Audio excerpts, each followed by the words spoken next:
Hello बच्चों, कैसे हैं आप। मैं आपकी टीचर सुमन शर्मा एक बार फिर से अपने चैनल पर आप सभी बच्चों का स्वागत करती हूं और आशा करती हूं कि आप बच्चे भी बहुत मस्त होंगे, बिंदास होंगे और छुट्टियों का पूरा मज़ा ले रहे होंगे। अब छुट्टियों के तुरंत बाद आपके पेपर शुरू होने वाले हैं, तो चलो मैं आपको पाठ समझाती हूँ।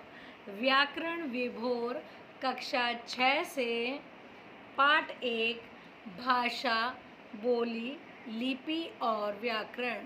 पाठ 1 है जो बच्चों आपका भाषा, बोली, लिपि और व्याकरण।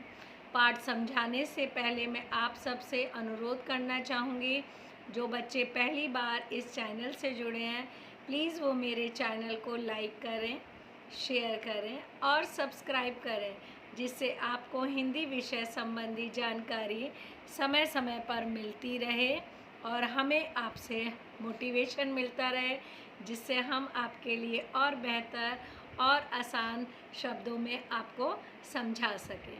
तो बच्चों, व्याकरण विभोर से पाठ 1 कक्षा 6 भाषा, बोली, लिपि और व्याकरण के बारे में मैं आपको समझाने जा रही हूँ। पहला टॉपिक है बच्चों भाषा। बच्चों, भाषा शब्द संस्कृत भाषा के भाष धातु से बना है, जिसका अर्थ है बोलना। आप सबको पता है कि भाषा शब्द जो है वो संस्कृत भाषा के भाष धातु से बना है। विचारों की अभिव्यक्ति का सबसे महत्वपूर्ण साधन भाषा है। यानी अगर भाषा नहीं होगी तो हम अपने विचारों का आदान प्रदान बच्चों कैसे कर पाएंगे। भाषा मन में उठ रहे विचारों को व्यक्त करने का साधन मात्र है। हमारे मन में जो भी विचार आते हैं, भाव आते हैं, हम उन्हें अपनी भाषा के द्वारा व्यक्त करते हैं। हमारे मन में कई तरह के विचार आते हैं। आपने क्या कभी सोचा है कि मनुष्य इन विचारों को किस तरह से दूसरों के सामने प्रकट करता है, अथवा वह दूसरों के विचारों को किस प्रकार जानता एवं ग्रहण करता है। मान लीजिए आपके अध्यापक या अध्यापिका कक्षा में आकर आपको दिए गए चित्र दिखाते हैं। यानी आप देख रहे होंगे यहाँ पे भी चित्र के माध्यम से अध्यापिका जी कुछ समझा रही हैं। तो अब वे आपसे कुछ प्रश्न पूछे हैं और आप बताइए, लड़की क्या कर रही है, लड़का क्या कर रहा है। आप चित्र देखकर अध्यापक को बताते हैं कि लड़की लिख रही है और लड़का बैठा पढ़ रहा है। ये बात मुंह से बोलकर या अपनी कॉपी में लिखकर बताएंगे।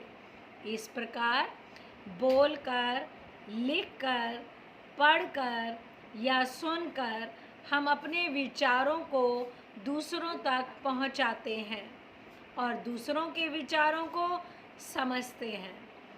इस तरह हम देखते हैं भाषा मनुष्य के मुंह से निकलने वाली सार्थक ध्वनि है।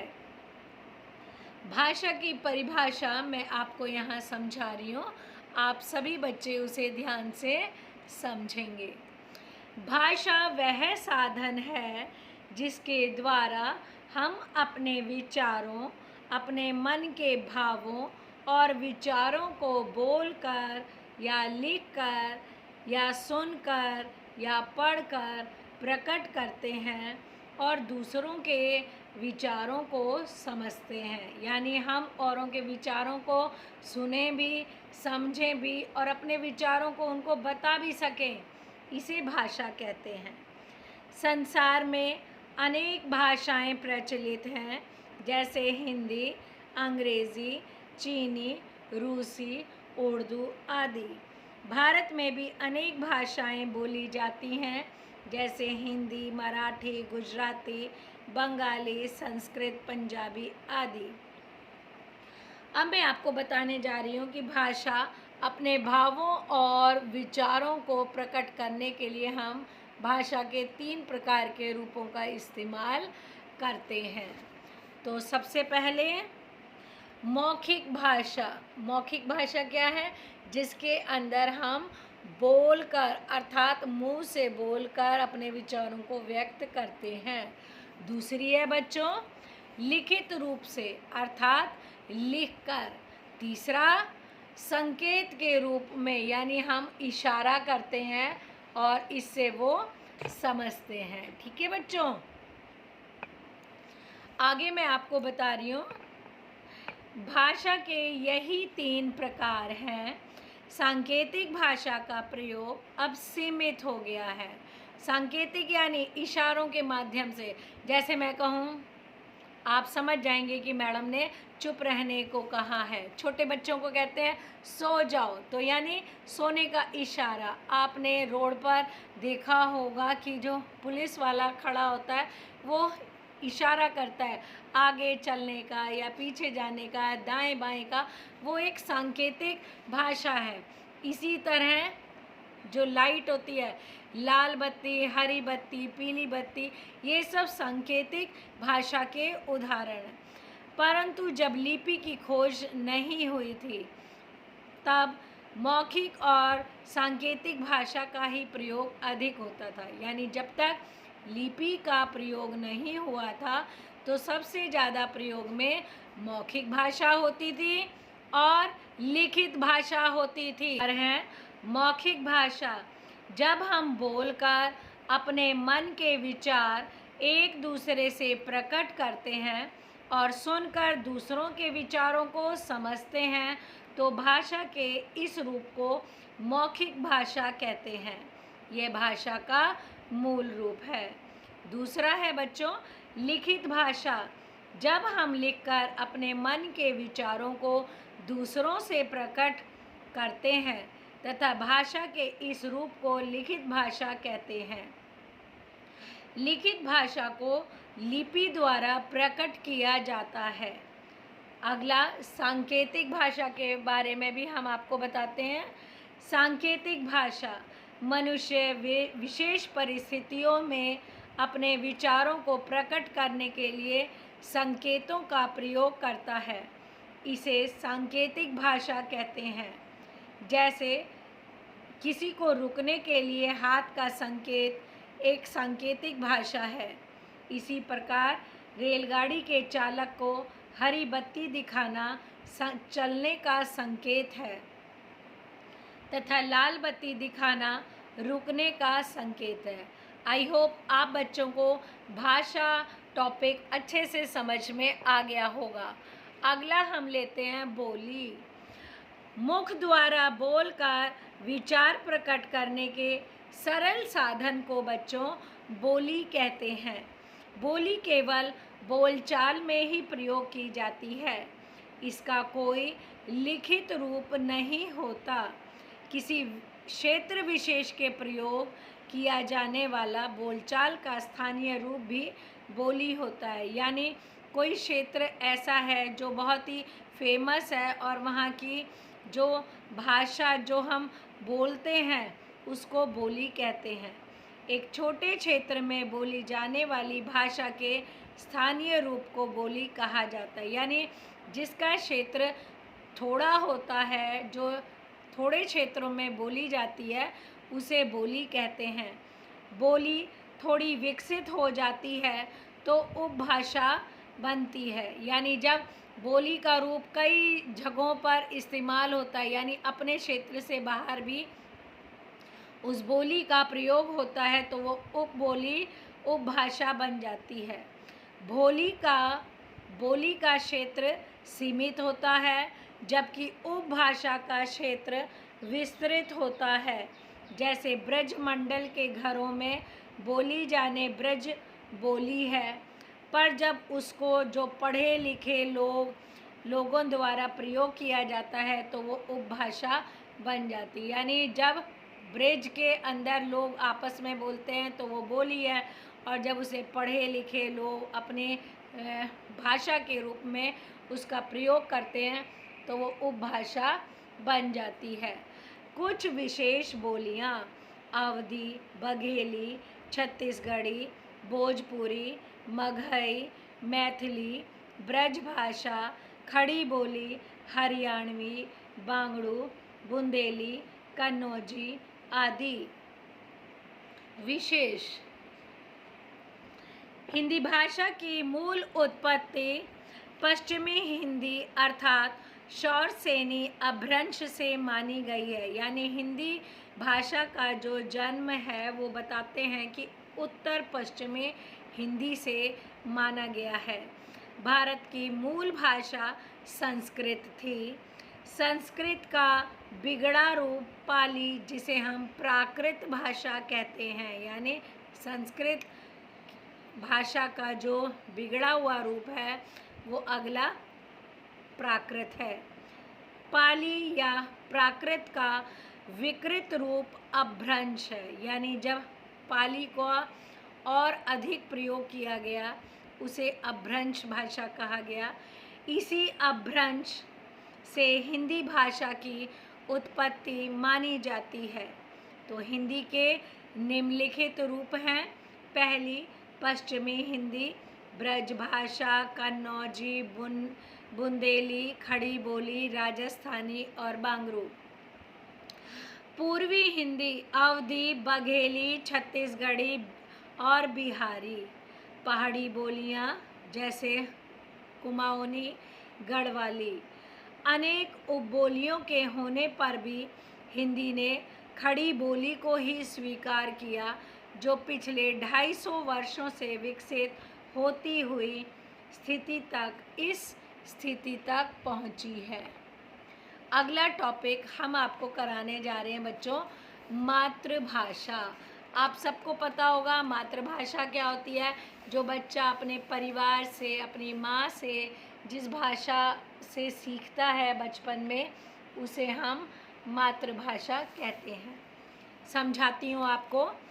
अपनी माँ तथा घर परिवार से सीखी जाने वाली भाषा मातृभाषा कहलाती है।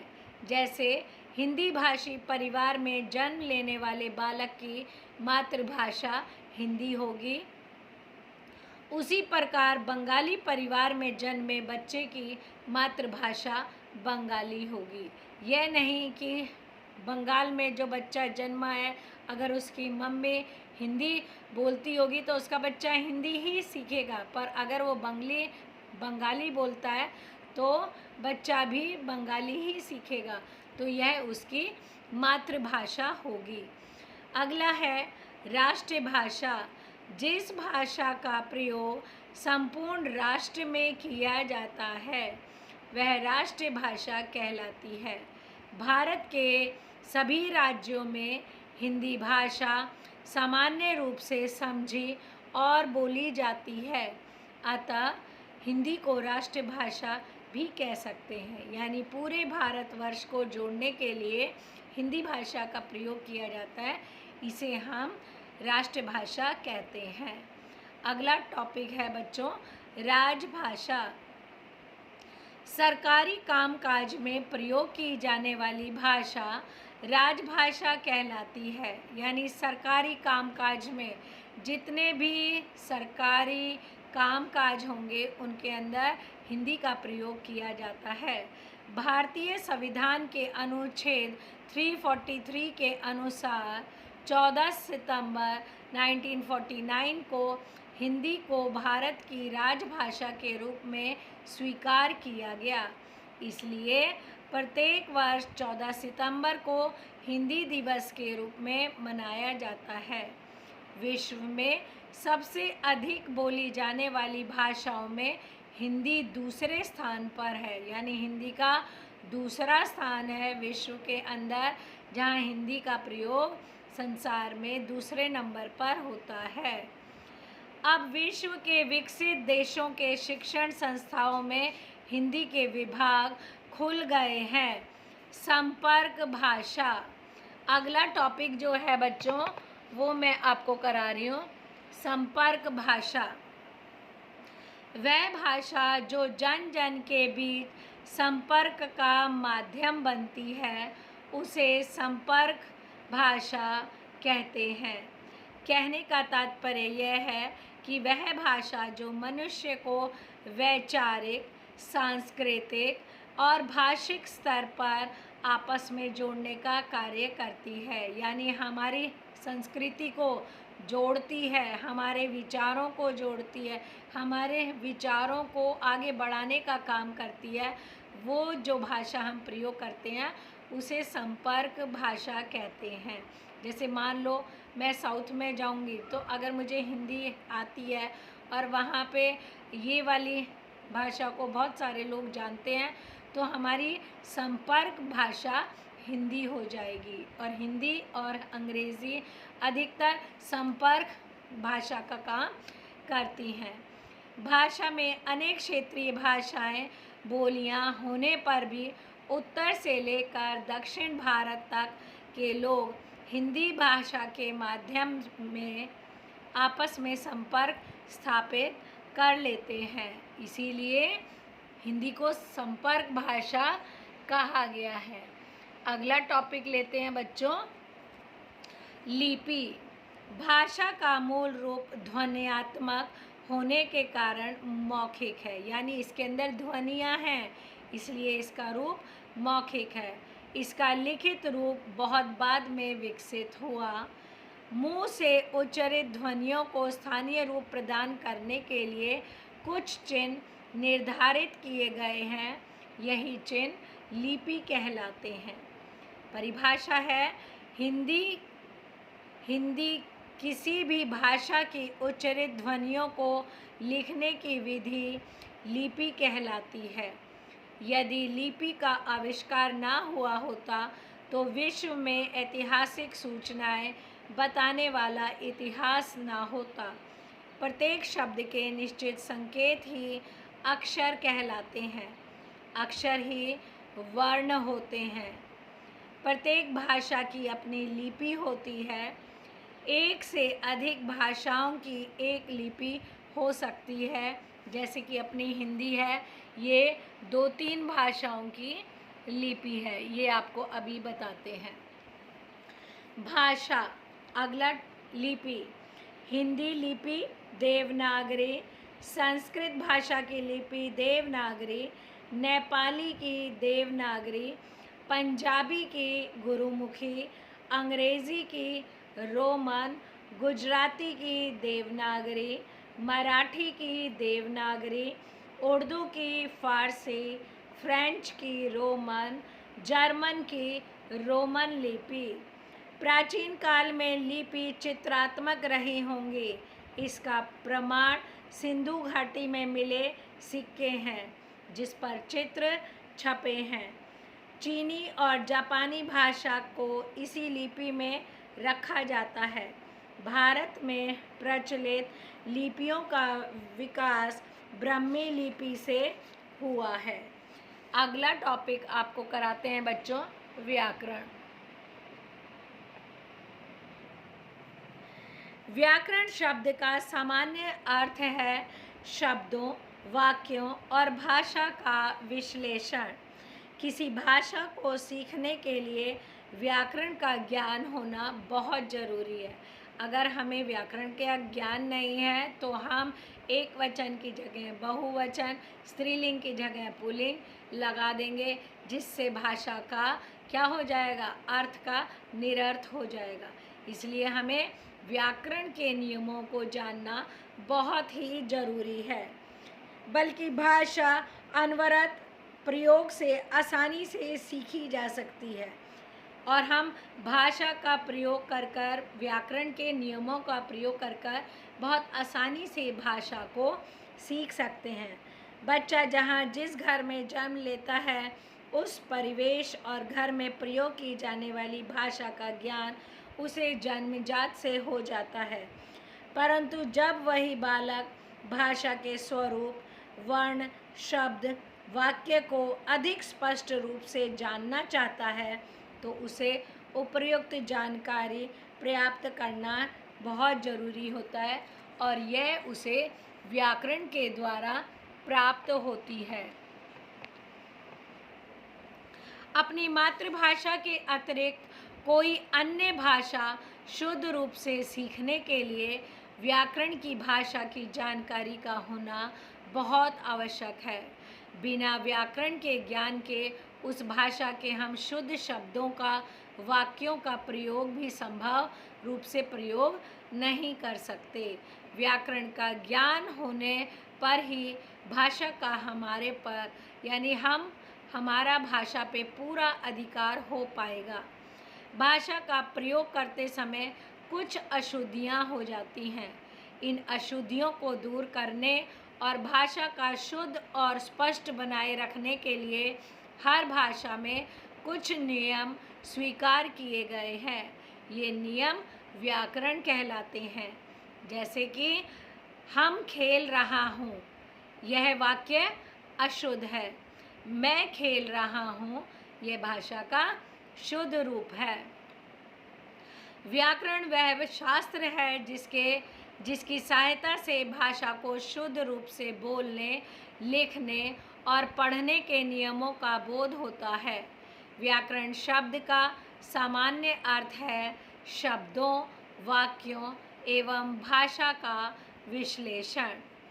व्याकरण के मुख्य अंग हैं। शब्द का निर्माण वर्णों के मिलने से होता है। कोई भी जो शब्द है वो किससे बना होता है बच्चों? वर्णों से। तथा शब्दों के मेल से वाक्य बनते हैं। जैसे मैं कहूँ का, म, ल, तो का अलग है, म अलग है, ल अलग है, पर हम इन तीनों को जोड़ देंगे तो हमारा शब्द बन जाएगा कमल।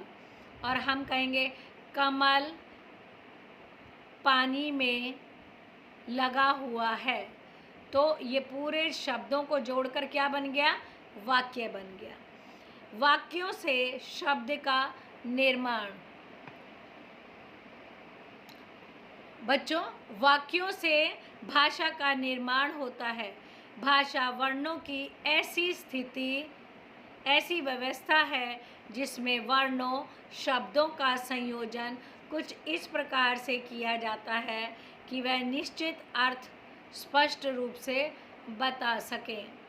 मोहन क्रिकेट खेलता है। मोहन क्रिकेट खेलता है। कर्ता कौन है? मोहन। क्रिकेट क्या है? कर्म। खेलता है क्या है बच्चों? क्रिया। यदि वर्णों के इस क्रम को बदल दिया जाए तो इससे अर्थ में अस्पष्टता आ जाएगी। अगर मैं कहूँ है मोहन क्रिकेट खेलता, तो क्या हो गया? अर्थ अस्पष्ट हो जाएगा, वाक्य से स्पष्ट अर्थ नहीं हो रहा। तो सही अर्थ क्या है? मोहन क्रिकेट खेलता है। ठीक है बच्चों। व्याकरण के विभाग। अब व्याकरण कितने इसके विभाग हैं?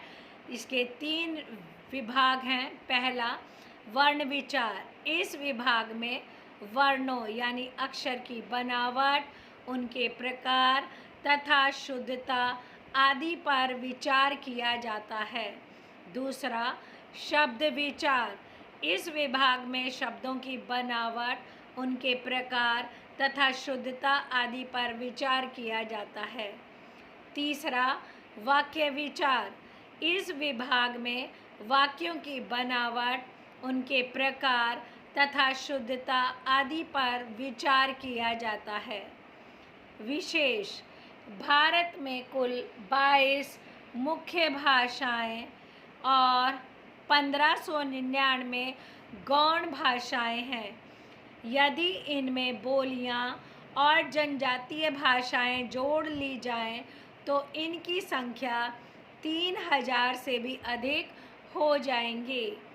प्रत्येक भाषा की अपनी अलग लिपि होती है, यह जरूरी नहीं है, यह आवश्यक नहीं है। तो बच्चों, आज इस पाठ में हमने सीखा भाषा वह साधन है जिसके द्वारा हम अपने मन के भावों और विचारों को बोलकर, लिखकर, सुनकर या पढ़कर प्रकट करते हैं और दूसरों के विचारों को भी समझते हैं। दूसरा मेन बिंदु हमने किसी क्षेत्र विशेष की बोली जाने वाली भाषा बोली कहलाती है। तीसरा पॉइंट हमने समझा किसी भी भाषा की उच्चारित ध्वनियों को लिखने की विधि लिपि कहलाती है।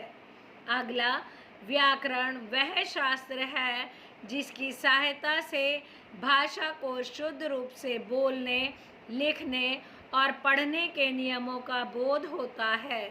व्याकरण शब्द का सामान्य अर्थ है शब्दों, वाक्यों एवं भाषा का विश्लेषण। आई होप आप सब बच्चों को यह पाठ बहुत अच्छे से समझ में आया होगा।